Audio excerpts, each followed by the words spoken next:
আজকে আমরা রাহু গ্রহটিকে নিয়ে আলোচনা করব। রাহু গ্রহ খুব ইন্টারেস্টিং একটি গ্রহ।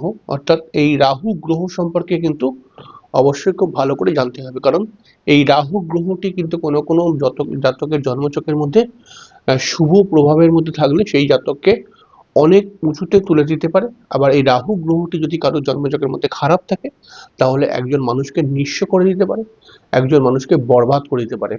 তাহলে এই রাহু গ্রহ সম্পর্কে আমাদেরকে জানতে হবে ভালো করে। প্রথমে জানতে হবে যে রাহু সম্পর্কে কিছু অজানা কিছু কথা তো অবশ্যই বলবো। জন্মছকে রাহু ভালো বা খারাপ থাকলে কেমন কেমন ফল হয় সেটাও বলবো, কিন্তু রাহু সম্পর্কে দু চার কথা প্রথমে বলে ফেলতে হবে। রাহুকে আমরা ধূর্ত, চালাক বা অতি চালাক হিসেবে ধরি। রাহু যাবতীয় নেশার কারক গ্রহ। রাহু থেকে আমরা কিন্তু হঠাৎ লাভ বা হঠাৎ ক্ষতি, বা যেই লাভ বা ক্ষতির আমরা কোনো হিসাব প্রথম থেকে করতে পারি না, যেটা হঠাৎ ঘটে যায়, সেরকম প্রত্যেকটি বিষয়ের কারক গ্রহ রাহু। রাহু যদি জন্মচক্রের মধ্যে একটুখানি ভালো থাকে তাহলে একজন মানুষ প্রচন্ড বুদ্ধিমান, প্রচন্ড ধূর্ত, চালাক প্রকৃতির হয়। এবং তার চালাকি এত স্মুথ, তার চালাকিটাকে কিন্তু চট করে কেউ ধরতে পারে না। রাহু যদি একজন মানুষের উপরে প্রভাব বিস্তার করে তাহলে একজন মানুষের মধ্যে মিথ্যে কথা বলার প্রবণতা, অযথা বিলাসিতার চাল খাটিয়ে চলা, ঠিক আছে? মানে এরকম কিছু ছেলেদেরকে দেখেছি আমি, যারা হয়তো জোগাড়ের কাজ করছে, ইটবালি সিমেন্টের কাজ করছে, কিন্তু বিকালবেলা যখন হয়ে যাচ্ছে ওই জোগাড়ের কাজ থেকে যখন বেরোচ্ছে, বেরিয়ে যখন ছুটি হয়ে যাচ্ছে, তখন কিন্তু সাবান টাবান মেখে তারপরে চুলে শ্যাম্পু ট্যাম্পু করে একদম সুন্দর প্যান্ট জ্যাকেট ফ্যাকেট পরে মুখে ফেসিয়াল করে বাইক নিয়ে বেরিয়ে পড়ছে। তখন দেখে কিন্তু মনেই হবে না কি ছেলেটা জোগাড়ের কাজ করে, মনে হবে কি ছেলেটা কোনো বড়লোক বাপের ব্যাটা। তো এই যে স্টাইল, এইটা কিন্তু রাহু ইন্ডিকেশন দেয়। রাহু অনেক সময় জীবনযাত্রার মানকে বৃদ্ধি করে মানুষের কাছে নিজেকে প্রেজেন্ট করে। অর্থাৎ একজন মানুষ ঘরে কতটা অভাবে চলছে, তার মা কত দুঃখ করছে, তার বাবা কত অর্থ উপার্জনের জন্য চেষ্টা করে করে ক্লান্ত, এটা কিন্তু একজন সন্তানের যদি রাহু প্রভাবিত হয়ে থাকে তাহলে তার সন্তান দেখবে না, তার সন্তানের হালচাল বা তার সন্তানের খাওয়া দাওয়া, তার সন্তানের এন্টারটেনমেন্ট গুলো অনেক দামি দামি ব্যাপার, বুঝতে পারছি কি বলতে চাইছি। তো এরকম ব্যাপার ক্রিয়েট করে দেয়। রাহু খুব দ্রুত পয়সা কামানো যায় যেসব দিকে, সেই সব দিকের লাইনের প্রতি প্রচন্ড ইন্টারেস্টেড।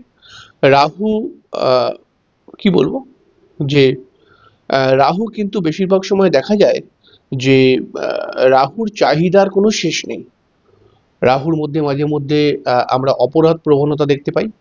তো একজন মানুষের জন্মছকের মধ্যে যদি রাহু লগ্নের সঙ্গে কোনোভাবে কানেক্ট হয় তাহলে পরে তার মধ্যে মাঝে মধ্যে অপরাধ প্রবণতা আসে। সেই অপরাধ প্রবণতা বিভিন্ন ধরনের হতে পারে।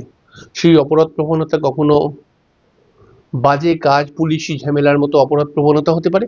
আবার সেই অপরাধ প্রবণতা হচ্ছে নিজের বাড়ির লোককে প্রচন্ড পরিমাণে ঠকাচ্ছে, নিজের বাড়ির লোককে প্রচন্ড মিথ্যে কথা বলছে, নেশা ভান করে স্বামী স্ত্রীর মধ্যে অশান্তি করছে, এরকম প্রবণতাও আছে। রাহু প্রভাবিত মানুষরা প্রচন্ড নিষ্ঠুর প্রকৃতির হয়। রাহুর মধ্যে আহ, আহ, অসভ্য ব্যবহার দেখতে পাওয়া যায়। রাহুর মধ্যে কিন্তু রাহু প্রভাবিত মানুষরা যে সমস্ত ছেলেদের জন্মছকের মধ্যে রাহু শক্তিশালী অবস্থায় পীড়িত হয়ে আছে, সেই সমস্ত ছেলেদের মধ্যে কিন্তু একাধিক প্রেম করার একটা মানসিকতা বা অযথা ঝগড়া ঝামেলা করার একটা মানসিকতা, এগুলো চলে আসে, এরকম দেখতে পাওয়া গেছে। রাহু যেই রাশিতে বসে থাকে, রাহু এখানে এই যে লগ্নের মধ্যে বসে রয়েছে, দ্বিতীয় ঘরের মধ্যে বসে রয়েছে, তৃতীয় ঘরের মধ্যে বসে রয়েছে, এগুলো তো নিশ্চয়ই কোনো না কোনো রাশি, যেমন এটা মেষ রাশি, এটা বৃষ, এটা মিথুন, আপনার লগ্ন থেকে পরপর কিছু না কিছু রাশির মধ্যে রাহু বসে রয়েছে। তাহলে রাহু যেই রাশির মধ্যে বসে রয়েছে সেই রাশির মধ্যে যদি একা বসে থাকে তাহলে এই রাশির মালিকের মতো রাহু ফল দেবে। এই রাহু যদি আপনার জন্মছকের মধ্যে একা বসে থাকে কোনো রাশির মধ্যে, তাহলে ওই রাশির মালিকের মতো, ওই রাশির অধিপতির মতো, যেই রাশিতে রাহু বসে রয়েছে সেই রাশির অধিপতির মতো রাহু ফল দেয়।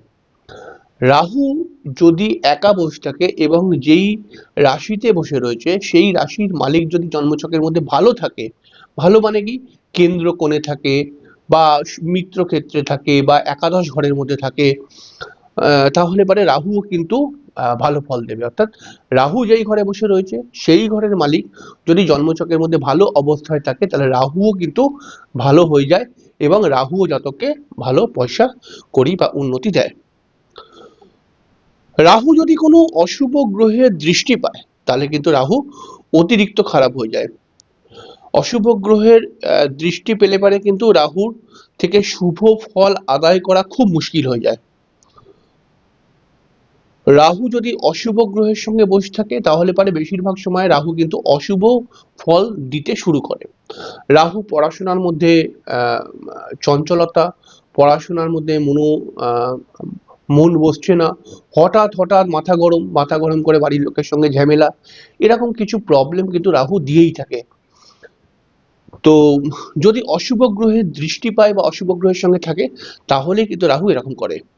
রাহু যদি আহ চন্দ্রের সঙ্গে থাকে, মানে ধরুন আপনার জন্মছকের মধ্যে চন্দ্র এবং রাহু একই ঘরের মধ্যে রয়েছে, এই চন্দ্রের সঙ্গে রাহু যদি একসঙ্গে থাকে তাহলে পরে কি হয়, রাহু যদি চন্দ্রের সঙ্গে থাকে তাহলে জাতকের মধ্যে ডিপ্রেশন দেয়, জাতকের মধ্যে কোনো সিদ্ধান্ত নেওয়ার ক্ষমতা দেয় না, মানে সবসময় দোনোমনো একটা মানসিকতা দেয়। এবং আহ, রাহু যদি চন্দ্রের সঙ্গে বসে থাকে তাহলে মাঝে মধ্যেই সেই জাতকের মাথা গরম হয়ে যাবে কিন্তু। আবার রাহু ধরুন জন্মছকের মধ্যে এমন জায়গায় বসে রয়েছে সেখান থেকে রাহু রবিকেও দেখছে, আবার সেখান থেকে রাহু চন্দ্রকেও দেখছে। মানে মনে করা যাক রাহু ধরুন এই ঘরটার মধ্যে বসে রয়েছে, তাহলে এখানটায় রবি বসে রয়েছে আর এই জায়গাটায় চন্দ্র বসে রয়েছে, মানে রাহু সপ্তম দৃষ্টি দিয়ে চন্দ্রকে দেখছে, রাহু নবম দৃষ্টি দিয়ে বা উল্টো পঞ্চম দৃষ্টি দিয়ে রবিকেও দেখছে। এরকম ঘটনা যদি ঘটে তাহলে পারে কি সেই জাতকের মধ্যে অতিরিক্ত বেশি ডিপ্রেশন আসতে দেখতে পাওয়া যাবে।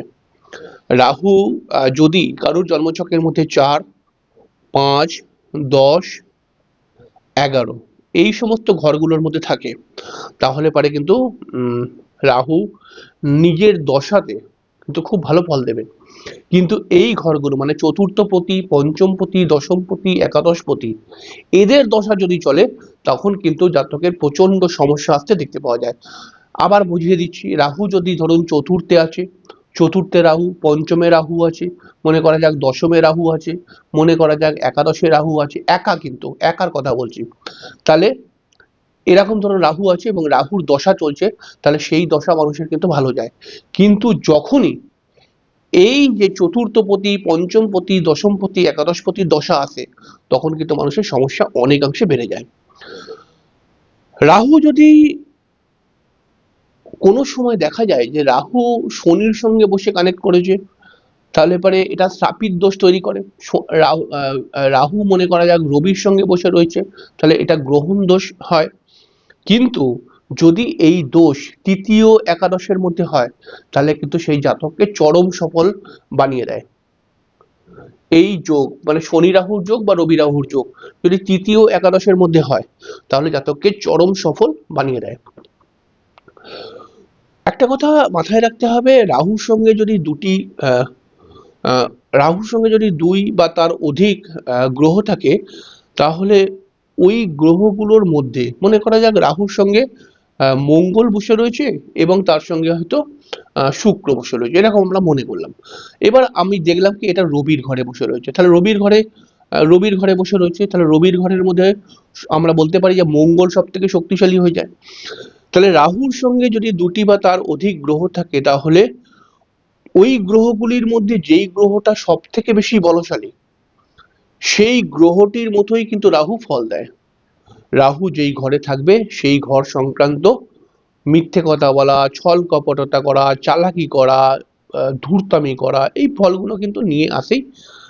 রাহু যদি বৃহস্পতির সঙ্গে থাকে বা বৃহস্পতির দৃষ্টি পায়, দৃষ্টির ক্ষেত্রে সব ক্ষেত্রে বলবো না কিন্তু বৃহস্পতির সঙ্গে যদি কোনো বৃহস্পতির মিত্র ক্ষেত্রে থাকে তাহলে রাহু কিন্তু কিছুটা শান্ত হয়, তবে মাঝে মধ্যে হুটহাট পয়সা খরচাও কিন্তু করিয়ে দেয়। এরকম রাহুকে নিয়ে বিভিন্ন বিষয় রয়েছে, আমরা স্টেপ বাই স্টেপ পরবর্তী সময় বলবো। এবারে একটা কথা মাথায় রাখতে হবে, কারোর জন্মছকের মধ্যে রাহু যদি ভালো থাকে, কারোর জন্মছকের মধ্যে রাহু যদি ভালো থাকে তাহলে কেমন ফল দেয়, আর রাহু যদি খারাপ থাকে তাহলে কেমন ফল দেয়। রাহু যদি ভালো থাকে তাহলে পারে একজন মানুষের মধ্যে কিন্তু দেখতে সুন্দর হয় একজন মানুষকে, তার মধ্যে কিন্তু প্রচন্ড স্টাইল, প্রচন্ড চালাকি কথাবার্তা, মানে একটা অসাধারণ ব্যক্তিত্ব বলা যেতে পারে।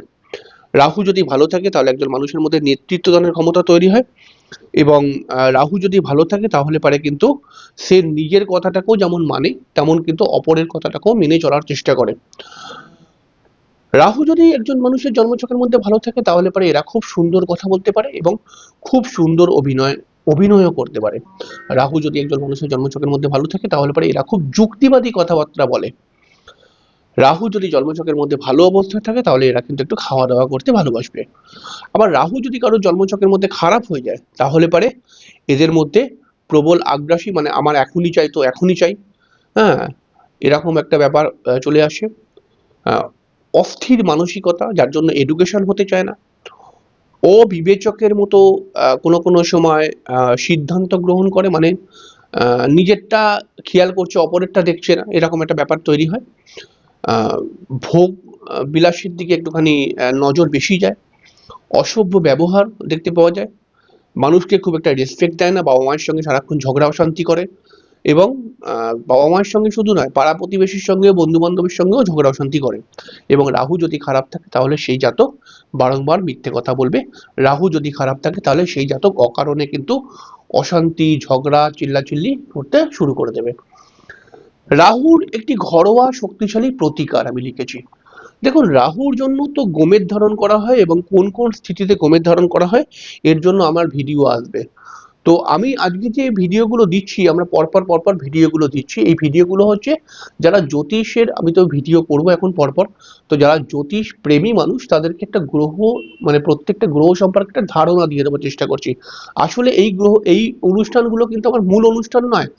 মূল অনুষ্ঠানে যখন আমরা যাব, আমরা জ্যোতিষের নানান সূত্র, নানান বিষয় নিয়ে আলোচনা করব। তবে একটা এই গ্রহগুলো সম্পর্কে প্রথমে ধারণা দিচ্ছি। দেখুন, রাহুর ঘরোয়া শক্তিশালী প্রতিকার, মানে রাহুর প্রতিকার মানে আমরা গোমের ধারণ করি, ঠিক আছে, রাহুর জন্য কোন কোন ক্ষেত্রে গোমের ধারণ করা উচিত সেটা নিয়ে তো আমি অবশ্যই আলোচনা করবো পরবর্তী সময়। তবে রাহুর ঘরোয়া শক্তিশালী প্রতিকার লাল কিতাবের মধ্যে একটি রয়েছে যেটি কাজ করে খুব ভালো, সেটা হচ্ছে 5টি শনিবারে, 5টি শনিবারে বাংলা মদ, বাংলা মদ মানে বুঝতেই পারছেন, ঠিকই শুনেছেন, হ্যাঁ বাংলা মদ, সেটা আপনি ইংলিশ মদও নিয়ে আসতে পারেন। ইংলিশ মদ বা বাংলা মদ আপনি নিয়ে এসে সেই মদ কিন্তু একটুও খাবেন না। সেই মদটাকে খুলে একটুখানি মদ হাতের মধ্যে ঢেলে, মানে হাতের মধ্যে যেমন আমরা কি বলবো, ওই হাতের মধ্যে একটুখানি যেমন জল নিলাম না, এই ওই হাতের মধ্যে একটুখানি নিলাম, চরণামৃত যেমন নিই, ওরকম নিয়ে 3বার খালি বলবেন ওম, ওম রাং রহবে নব, এই কথাটা 3বার বলবেন। রাহবে নমঃ 3বার বলবেন, আর 3বার নিজের মাথা বা কপালে ঠেকাবেন, ঠেকিয়ে ওই বোতলের মধ্যে আবার দিয়ে দেবেন মদটা, দিয়ে দেবেন। এইবার বোতলটাকে কি করবেন, নিজের কপালে ঠেকিয়ে পায়খানার যে প্যান রয়েছে এই প্যানেতে শনিবার দিন রাত্রির 10টা থেকে 11টার মধ্যে এই কাজটি করুন। যে প্যানের মধ্যে সব মদটা ঢেলে দিয়ে জল দিয়ে দিন, যাতে মদটা যেমন চলে যায়, গন্ধ না ছাড়ে। এটা 5টি শনিবারে করতে হবে। যদি এরকম করতে পারেন আপনি দেখবেন যে রাহু অনেকটা শান্ত হয়ে যাবে, এবং রাহু অনেক ভালো ফল দেবে। কিন্তু যেই দিনকে করবেন সেই দিনকে কিন্তু আপনি কখনোই মদ খাবেন না। যদিও আপনি মদ খান যদি মনে করা যায়, তাহলে সেই দিনকে অন্তত খাবেন না। আর আপনি যদি মদ না খেয়ে থাকেন তাহলে তো খুবই ভালো, হ্যাঁ, এখানে কোনো অসুবিধা নেই। এরকম করুন, রাহু কিন্তু আপনাকে অবশ্যই ভালো ফল দেবে। যাই হোক, পরের দিনকে আমরা আলোচনা করব বিভিন্ন ভাবের মধ্যে রাহু থাকলে কি কি ফল দেয়। তো অবশ্যই আপনারা দেখতে থাকুন, আবার আসছি রাহু বিভিন্নভাবে কি কি ফল দিচ্ছে সেই বিষয় নিয়ে আলোচনা করতে।